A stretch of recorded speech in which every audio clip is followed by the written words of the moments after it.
आज हम सीखेंगे इस सब्जेक्ट मास्टर के अंदर हमको इंसर्ट अपडेट डिलीट करना है, तो वो हम किस तरीके से करेंगे।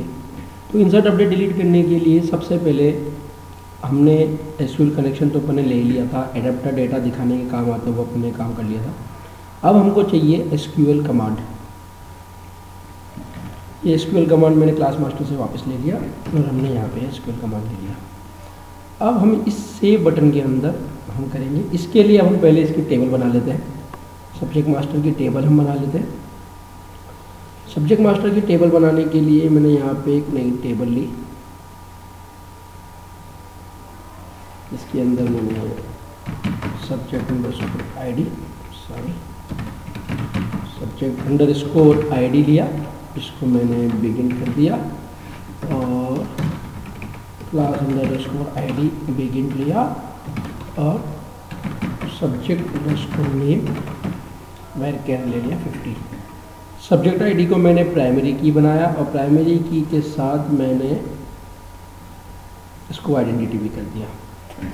अब ये हमारी टेबल बन गई TBL सब्जेक्ट। अब हम इसमें डेटा ऐड करेंगे। तो सबसे पहले हम हमारा सेविंग का कोड करते हैं। सेव के कोड के लिए मैं वही क्लास मास्टर में जाता हूँ। क्लास मास्टर में जाने के बाद मैंने ये कोड को कॉपी किया और ये कोड हम यहाँ इसको पेस्ट करेंगे।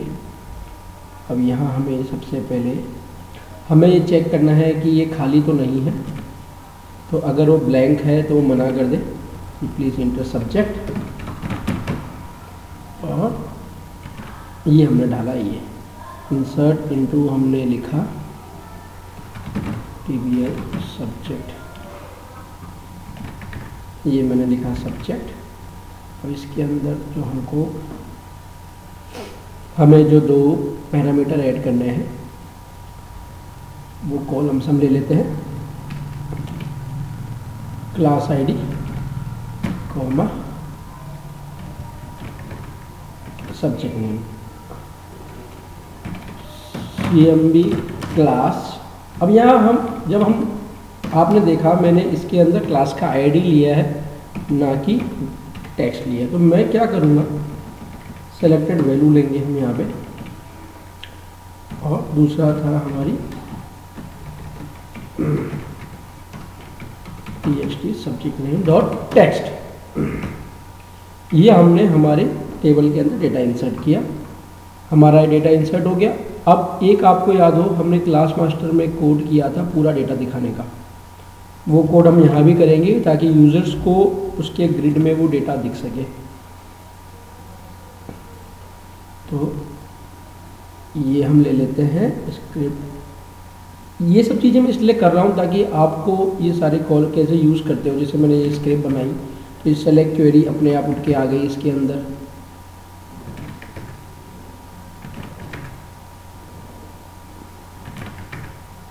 ये देखिए ये तीनों मैंने किया। ये क्वेरी कैसी बनी थी मैं वापस बता देता हूँ। मैंने टेबल सब्जेक्ट पर राइट क्लिक किया, वहाँ script table select to new query window, यहाँ करेंगे तो क्वेरी पूरी की पूरी हमारे पास लिखी हुई आ जाती है। इसी तरीके से इसके अंदर और भी है, इंसर्ट की क्वेरी भी आपको बनानी है तो इंसर्ट इनटू ये कॉलम के नेम आ गए जो अपन ने यहाँ पास करे थे इस जगह पे, यहाँ पे ये रही। तो इस तरीके से यहाँ से भी अपन क्वेरी ले सकते हैं।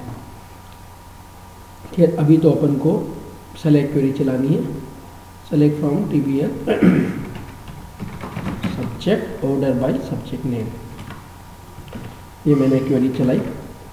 इसके अंदर भाई हमने इसको अपन नाम दे देते हैं सब्जेक्ट।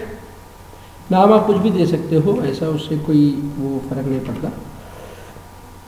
भी एक बार के लिए मैं इसको कमेंट कर देता हूँ और सब्जेक्ट नेम को मैंने यहाँ पे ले लिया, सब्जेक्ट नेम। इसको भी मैं कमेंट कर देता हूँ एक बार के लिए। अब हम क्या करेंगे, हम यहाँ पे हमारा जो क्लियर वाला भी है, क्लियर वाला भी अपन कोड कॉपी कर लेते हैं। क्लियर का कोड हमारा था ये रहा, ये मैंने क्लियर मेथड लिया, txt subject dot text equals to blank, txt cmb class dot focus cmb class dot selected index equals to -1। -1 से क्या होता है, वो ब्लैंक क्लास सेलेक्ट होके आएगी आपके ऊपर। देखिए मैं स्ट्रिंग वेरिएबल ले लेता हूँ जो हमारे अभी अपडेट में काम आएगा।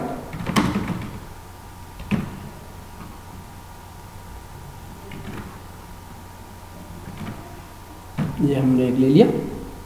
अब हम इसको एक बार चला के देख लेते हैं।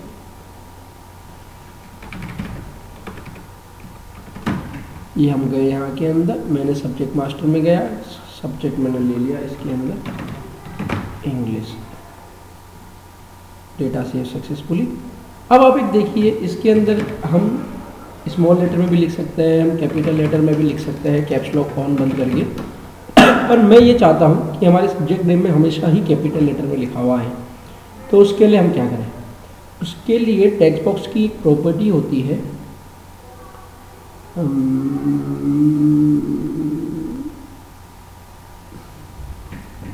Character caching. मैं इस कैरेक्टर कैशिंग को अपर कर देता हूँ। अब मेरे चाहे कैप्स लॉक ऑन हो चाहे बंद हो, वो हमेशा कैप्स लॉक में टाइप करेगा।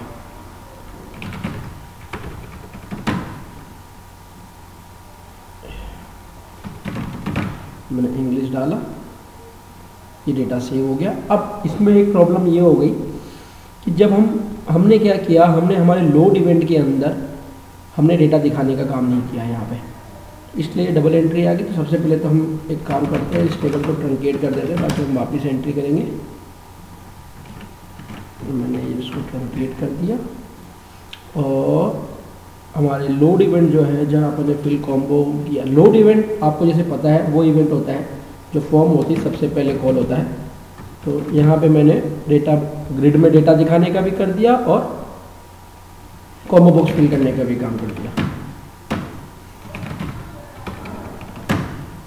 नाउ अब हम चलते हैं सब्जेक्ट मास्टर में। मैं वापस यहाँ डालता हूँ इंग्लिश, देखिए ये डेटा आ गया। अब मैं वापस वो ओपन करता हूँ तो इंग्लिश आ गया। अब यहाँ पे एक इम्पोर्टेंट चीज़ है, हमने क्लास मास्टर में भी किया था कि हेडर्स के नाम तो अपन ने चेंज कर दिए थे। अब लेकिन सब्जेक्ट आईडी को अपन ने विजिबल कर दिया था, लेकिन हमको क्लास तो दिखानी पड़ेगी कि ये सब्जेक्ट किस क्लास का डेटा है।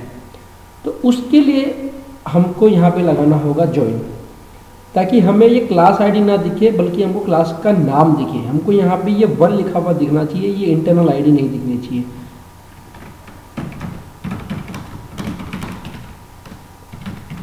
अगर आप देखोगे यहाँ पे ये 1 प्रिंट हो रहा है, ना कि ये नेम वाला प्रिंट हो रहा है। अब हम क्या करेंगे, इसके लिए हम यहाँ पे लगाएंगे जॉइन। जॉइंस के लिए आप मेरे एसक्यूएल के वीडियो प्रॉपर देख लीजिएगा। मैं फिर भी यहाँ पे अभी बना रहा हूँ from TBL subject left outer join TBL class on TBL subject dot class ID equals to TBL class dot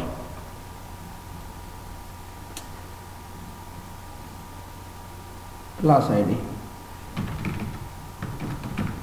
तो ये हमारा ज्वाइन लग गया। अब हमको यहाँ पे क्या करना है, क्लास अंडरस्कोर नेम भी मैंने ले लिया। अब मैं इनको एलियास देता हूँ क्लास नेम, और हम एलियास भी दे सकते हैं। मैं यहाँ हेडर टेक्स्ट दे रहा हूँ, लेकिन यहाँ हम एलियास भी दे सकते थे। आप जैसे चाहो वैसे कर सकते हो।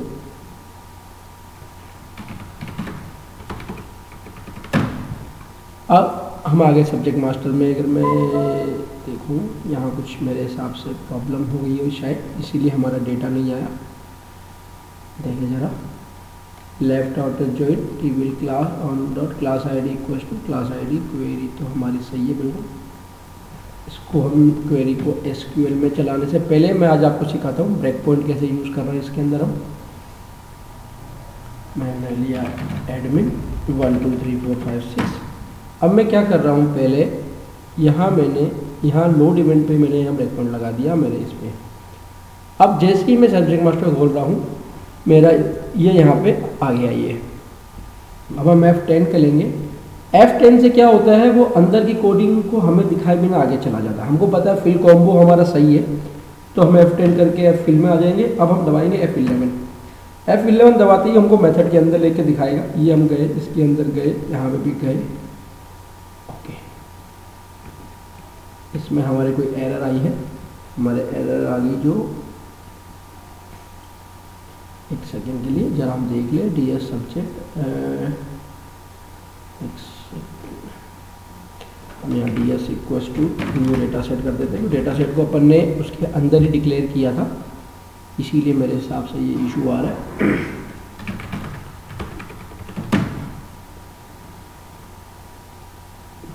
ब्रेक पॉइंट हटा देता हूँ, अभी भी नहीं आया हमारा डेटा, तो इसमें प्रॉब्लम क्या आ गई। हम इस ब्रेक पॉइंट को प्रॉपर, हम उस क्वेरी को हमारे SQL में चला के देख लेते हैं। एम्बिगुअस कॉलम्स, जब भी हम जॉइन लगाते हैं, अगर किसी दो टेबल के अंदर सेम नाम के कॉलम है तो ये हमको एम्बिगुअस कॉलम का एरर देता है। तो हम क्या करेंगे, इस क्लास आईडी के आगे TVL सब्जेक्ट लिख देंगे, तो ये क्लियर हो जाएगा कि ये जो क्लास आईडी है TVL सब्जेक्ट की उठ के आ रही है। मैंने इसको बंद किया वापस। अब हम जा रहे हैं हमारे कोड के अंदर, हम गए और ये हमने क्लास आईडी के लगा दिया TVL subject dot class ID. Admin 1 2 3 4 5 6 ये हमने किया। हमने सब्जेक्ट मास्टर में देखे, जब हमारा डेटा आ गया। अभी हमको इन दोनों कॉलम को हमको यूज़र को दिखाना नहीं है, तो इसके लिए हम वापस से इसको अपन विजिबल फॉल्स कर सकते हैं। हेडर टेक्स्ट की तो हमको ज़रूरत, हाँ हमको,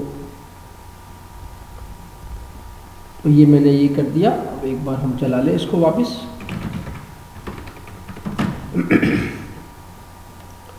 क्लास वाला था, यहाँ पे हमें इसको हमने विजिबल फॉल्स किया है। हम क्लास आईडी को, हमको चाहिएगा क्लास आईडी हमें इसलिए चाहिएगी क्योंकि इस क्लास आईडी से हमारा ड्रॉप डाउन जो है वो सेलेक्ट होगा यहाँ पे। वो हम आगे अभी जब हम अपडेट क्वेरी करेंगे तब मैं आपको दिखाऊंगा कि जब हम इसको सेलेक्ट करेंगे तो ये डेटा ऊपर जाएगा, ऊपर जाके फिर वो प्रॉपर आएगा। जिस तरीके से अपन ने यहाँ पे अपन ने किया था उस तरीके से हम इसमें भी करेंगे। बट इसमें क्या होगा कि ये सेलेक्ट करने पे पर्टिकुलर आइटम हमारा फिल होगा। तो नेक्स्ट क्लास में अपन अपडेट और डिलीट जब देखेंगे